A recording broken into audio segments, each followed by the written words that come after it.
Okay, so we're going to be talking about utilitarianism and pollution. It was me, Kaleb, Brady, Annika, Jill, and Stanley. So we'll go to our next slide. And just a little bit of personal background on some of us. So Brady Coleman is a senior at the university. He has his commercial pilot license as well as a CFI and a CFII. Fun fact about Brady, he's an avid golfer. So next is Kaleb Chan, that's me. I'm a junior, commercial pilot license, CFI and CFII, and I can solve a Rubik's Cube in 30 seconds. Now we have Annika. She is a senior with her commercial pilot license, CFI and CFII, and she loves to boulder. Jill is a junior, has her commercial pilot license and only her CFI, no II, and she has a cat named Squirt, which you can see right here. Next we have Stanley. He is a senior here at the university, commercial pilot license, CFI, CFII, and a fun fact about him is he has a metal forehead. Talk to him about it some other time. Okay, so a quick synopsis about pollution and utilitarianism. Pollution, quick definition of it, is the presence in or introduction into the environment of a substance or thing that has harmful or poisonous effects. So this could be CO2, which is carbon dioxide or carbon monoxide, exhaust, could be some pollution in the ground, as well as noise. In order for aviation to succeed, aircraft have to produce some sort of pollution or emission. And going into utilitarianism, the definition of it is a theory of morality that advocates actions that foster happiness and oppose actions that cause unhappiness. What thing it promotes is the greatest amount of good for the greatest amount of people, and we'll go into detail later. Okay, so I'll be talking about pollution, specifically ground pollution, and more specifically anti-ice and de-ice fluids used. Both of those have either acetates or ethylene glycol, and the textbook said that even 3 ounces of ethylene glycol can be toxic and less can cause kidney damage. And then the environmental impacts of airport de-icing. This article said that de-icing has adverse impacts on water quality and it can kill fish and mess up the other aquatic ecosystems. And it contains additives that can impact aquatic life as well as human life because of toxicity. And then this, from the EPA, the Effluent Limitation Guidelines and New Source Performance Standards for Airport De-icing said that the EPA would ban the use of urea and limit the amount of ammonia in de-icing fluids because of toxicity.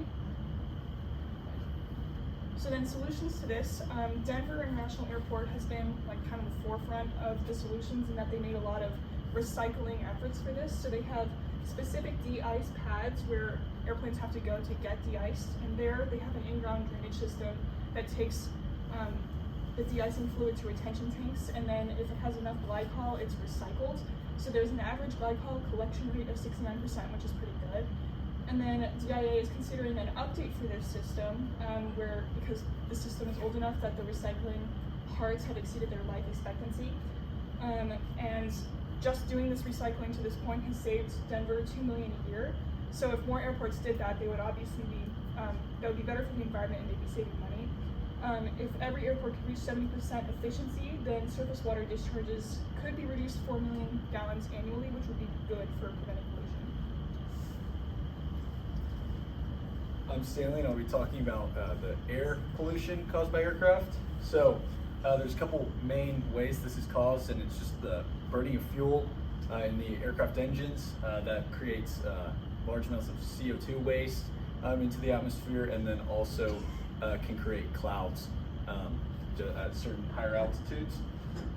Additionally, aircraft produce a lot of noise, which comes with several drawbacks as well.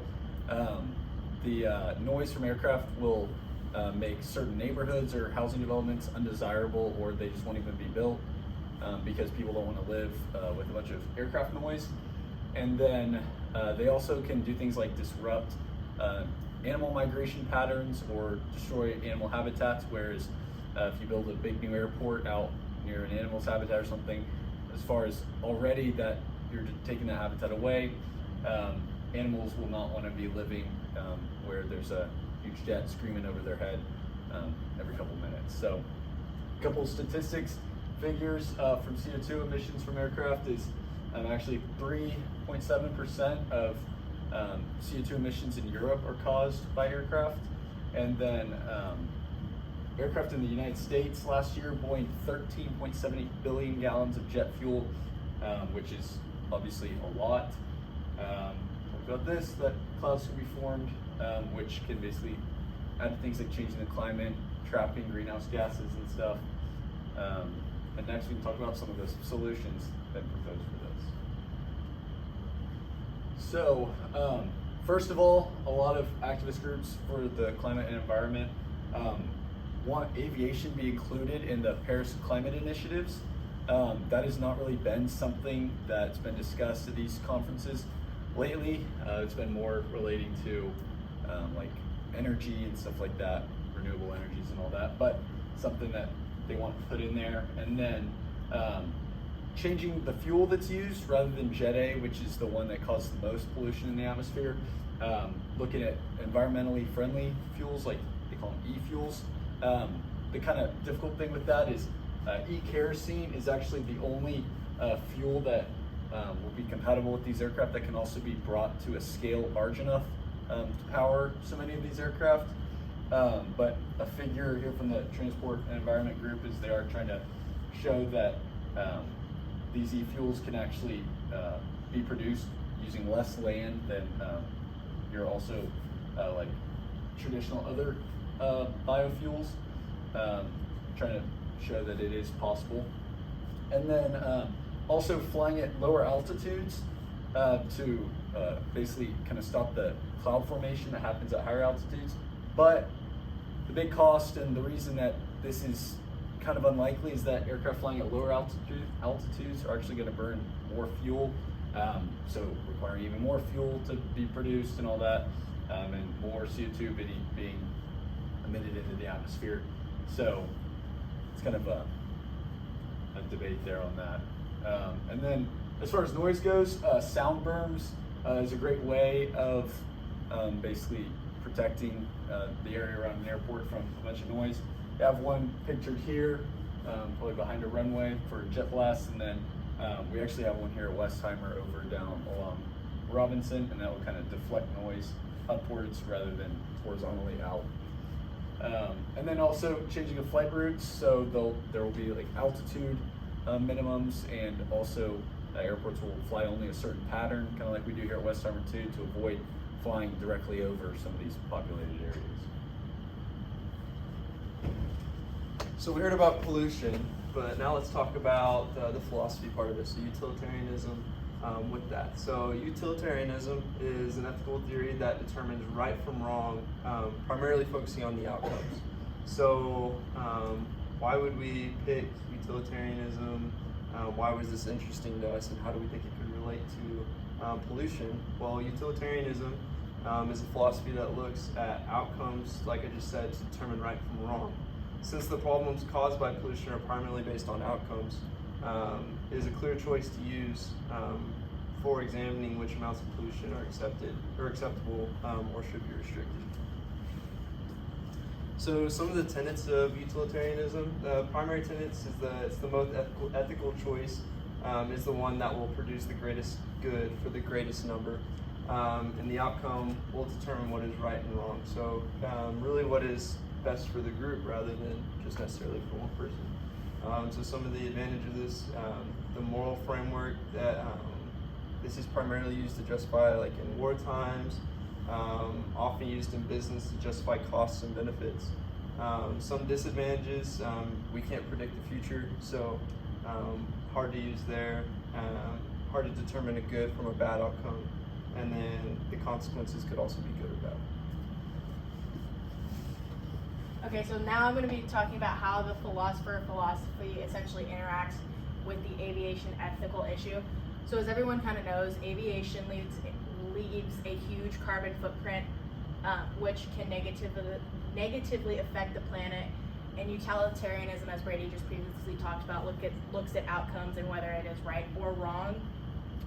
So even though the aviation industry has a negative effect on pollution, the real question is what would the world look like in the instance we didn't have aviation? Because as I did some research into it, and the carbon footprint that aviation, at least in the US, leaves is roughly about 13%. and cars is about 8. So theoretically, if we were to cut flights in all reality, that would only bring the economy down and drive prices up. In addition to that, the economy would extremely suffer because there are thousands, tens of thousands, potentially hundreds of thousands of people that rely on the aviation industry as far as providing jobs and work, whether you're a pilot, a mechanic, a gate agent, for example, if you work at Cruise and provide fuel to others. And in addition to that, if we look at, because as we've seen in like the car industry, as they're talking about potentially making green fuels, there's also been talk of creating potentially all electric planes, but the issue with that is you're actually polluting the earth more while creating the batteries for these various aircrafts because of the lithium in it. So in reality, there is truly no correct answer when it comes to determining whether or not, yes, the aviation industry significantly pollutes the earth, but there's no correct answer in whether or not do we potentially change the fuel, because as we can even see in this, you can see the little swirls coming off showing that it is polluting based off just this picture on takeoff.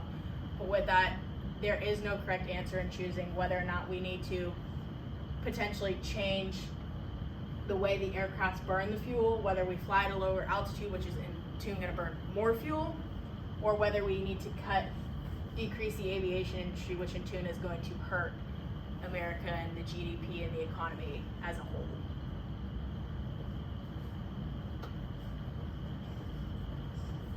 Okay, so in conclusion, pollution, to successfully operate in the aviation industry, there's always going to be some sort of emission or pollution. That could be through ground pollution, noise, or air pollution. And we need to also understand that utilitarianism is an ethical theory that determines right from wrong by focusing on outcomes.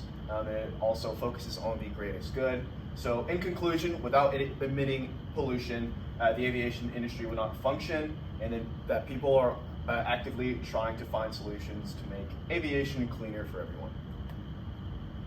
Is that sources? These are our sources.